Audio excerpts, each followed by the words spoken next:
मेरा नाम कियाना है और मेरे साथ ये डरावनी बात 3 साल पहले हुई थी। मैं एक असली म्यूजिशियन हूँ और म्यूजिक क्लब का हिस्सा भी, खासकर मैं वायलिन बजाती हूँ। रोज की बात नहीं, हर साल हमें एक दूसरे स्कूल की तरफ से 3 दिन का कैंपिंग इवेंट का निमंत्रण मिलता है। इस बार हमें एक बहुत ही देहाती इलाके के स्कूल से बुलाया गया था। ये एक पुराना प्राइवेट स्कूल है और वहाँ पहुँचने में करीब 9 से 11 घंटे का बस का सफर लगता है। जब हम शहर में दाखिल हो रहे थे तो वहाँ काफी हलचल और शोर था, जिससे मुझे आराम महसूस हुआ। लेकिन कुछ ही मिनट बाद मैंने देखा कि भीड़ का शोर अचानक खत्म हो गया। मैंने बाहर देखा तो पता चला कि हम जंगल की तरफ जा रहे हैं, जो बिल्कुल अजीब था। आखिरकार लंबी सफर के बाद हम अपनी मंजिल पर पहुंच गए। वहाँ एक बड़ी हवेली जैसी दिखती थी, बड़े गेट के साथ, जिस पर लिखा था सेंट लुइस अकादमी। जैसे ही हम रुके, एक बुजुर्ग औरत बाहर आई और हम पांचों साथ में हमारे एडवाइजर को अंदर ले गई। बस हमारा दिन ऐसे ही शुरू हुआ। उनके पास हमारे रहने के लिए 2 कमरे थे। लड़के एक कमरे में थे और हम 3 लड़कियां दूसरे कमरे में। हम अपना सामान अनपैक करते और सेट करते हुए हॉल में जो स्टूडेंट्स गुजर रहे थे वो हमें घूर रहे थे। उनके यूनिफॉर्म्स बड़े पक्के और सलीकेदार थे, लेकिन सबका मूड उदास और थोड़ा डराया डराया सा लग रहा था। पर मुझे इसकी कोई परवाह नहीं थी। मैंने सोचा शायद उस स्कूल में बहुत सख्ती होती है। तो लंबी म्यूजिक क्लासेस के पहले दिन के बाद आखिरकार हम कमरे में वापस आए और मैंने आराम करने के लिए लंबा नहाना लिया। मैं इन कैंप्स में सालों से जाता आ रहा हूँ, तो कोई सोचेगा कि मुझे कहीं और सोने की आदत हो जाएगी, लेकिन ऐसा नहीं है। मुझे अभी भी कहीं और सोने में आराम नहीं होता। तो उस रात काफी करवटें बदलने के बाद मैंने घड़ी देखी। 2:30 बजे थे और मैं अभी तक सोया नहीं था। मैंने अपनी आंखें बंद की और अपना चेहरा तकिए में दबाने की कोशिश की। तभी अचानक मुझे कोई थपक सुनाई दिया। कदमों की आवाज जैसी थी। मैंने इधर उधर देखा तो सब लोग अपने अपने बिस्तरों में सो रहे थे। फिर से वही आवाज सुनाई दी, टप। एक और कदम। मेरा दिल जोर से धड़कने लगा। कदम ऐसे लग रहे थे जैसे कोई हमारे चारों तरफ चल रहा हो और मैं ये साफ सुन पा रहा था। पसीने आने लगे और मैंने खुद को चादर में छुपा लिया। ये बहुत डरावना था। अगली ही चीज जो मुझे एहसास हुई,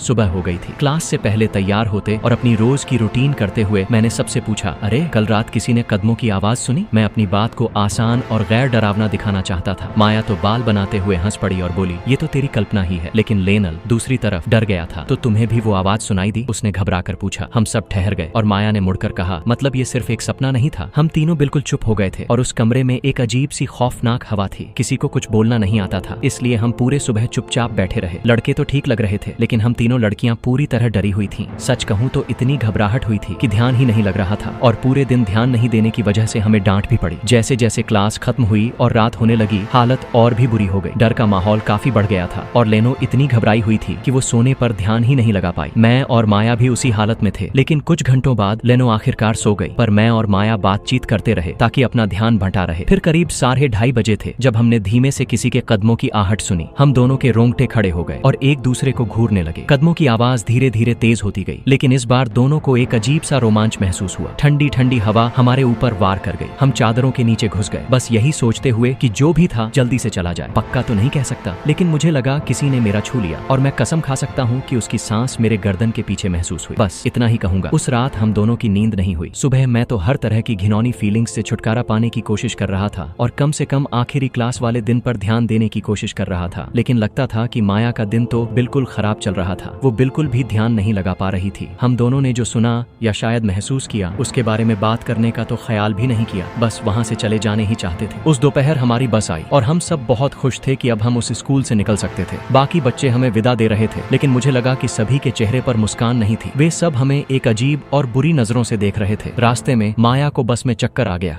सच कहूं तो हम सारी लड़कियों को भी कुछ अजीब सा महसूस हो रहा था। तभी बस वाला कुछ ऐसा बोला जो मैं कभी नहीं भूल पाऊंगी। उसने कहा, यार मुझे यकीन ही नहीं होता कि तुम सच में उस स्कूल में रात बिताकर मजा कर रहे थे। बाद में हमने उस स्कूल के बारे में देखा और दूसरों के भी पोस्ट मिले। पता चला कि जिस कमरे में हम ठहरे थे वही असल में सिंगल क्वार्टर था। एक ऐसी डिटेंशन रूम थी जहाँ वो स्टूडेंट्स रहते थे जो किसी न किसी परेशानी में फंस गए होते या जिनकी क्लास में परफॉर्मेंस खराब होती। उन्हें एक दिन तक या कभी कभी हफ्तों तक उस रूम में बंद कर दिया जाता। हमें ये भी पता चला कि सही अभी 2 साल पहले जब हम उस जगह पर नहीं आए थे, 3 स्टूडेंट्स ने उसी रूम में अपनी जान दे दी थी, जिससे मुझे सिहरन हो गई। क्या उन्होंने वही आवाजें सुनी थीं जो हमने सुनी? मुझे कभी पता नहीं चलेगा, लेकिन जो मैं जरूर जानता हूँ वो ये है कि ये मेरे साथ जो कुछ हुआ वो अब तक का सबसे डरावना और तकलीफ देह वक्त था।